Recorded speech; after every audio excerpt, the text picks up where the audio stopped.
Hi everyone, welcome again to the Triduum Retreat, hosted by CathoCurious.net. My name is Tyrienne Leonard, and I'm super excited you guys are joining us for this segment. I'm going to talk to you today about something that makes us all itchy. Like in my case, like physically itchy. Like I just don't like thinking about it, which is that right now we're being asked to be still.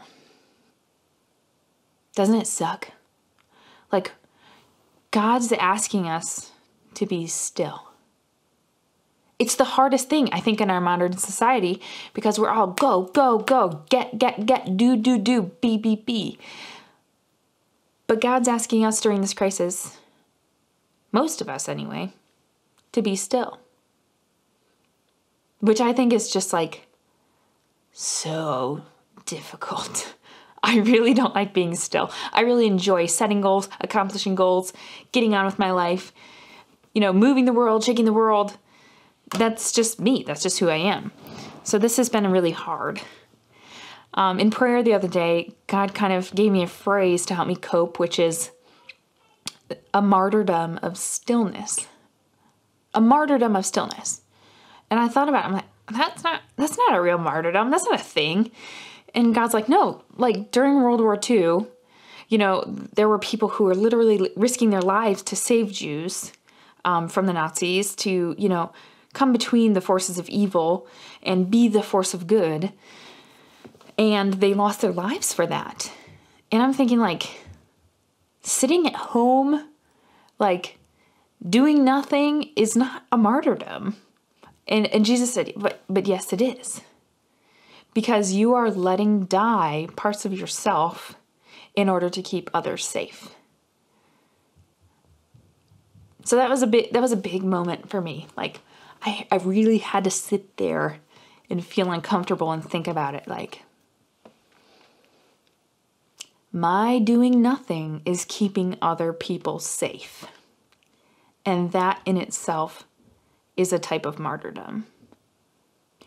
So I feel like everybody from the Pope to like your atheist neighbor posting memes on Facebook has been like, what can we think about during this time? How can we reflect on our lives during this time?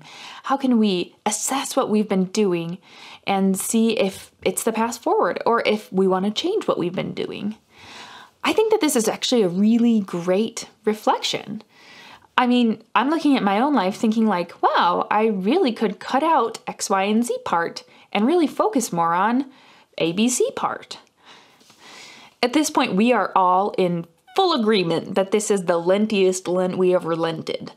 For real. But as we approach the joy of Easter, I'm really excited, actually, to think about my life going forward. And having this time to reassess has been such a grace. Even in the midst of the crazy, even in the midst of the screaming toddlers and the messy house and the trying to figure out how to make it all work, I've been really grateful to have this time to think about what I want to do going forward. Also, a hugely lucky thing about being Catholic is that our name, our meaning, it literally means universal. We have brothers and sisters all over the world. You are never going to be alone in this. Never, ever are you going to be alone in this.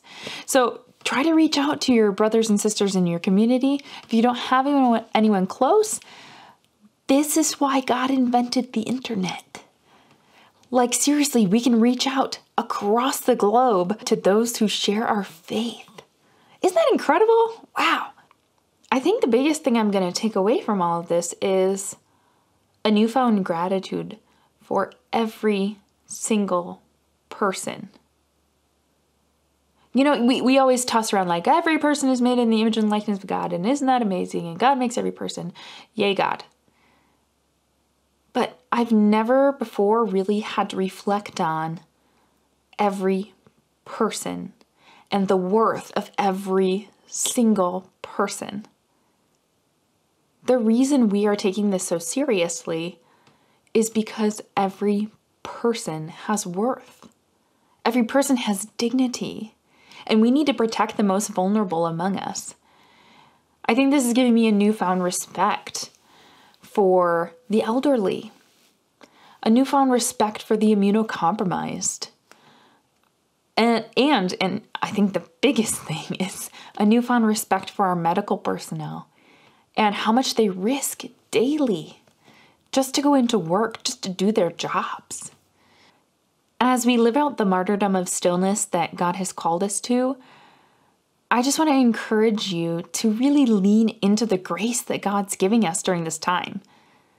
He is a good Father, and He is not going to leave us alone during this time.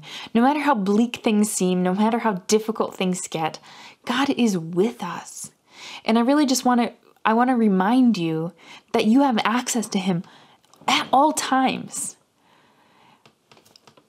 We're just so incredibly lucky to have God as our Father and Jesus as our Savior. Boom, boom, boom, boom, boom, boom. You're a son of God. You're a daughter of the King of the world. You know, if I had some guitar chords for this, I could really make a big hit.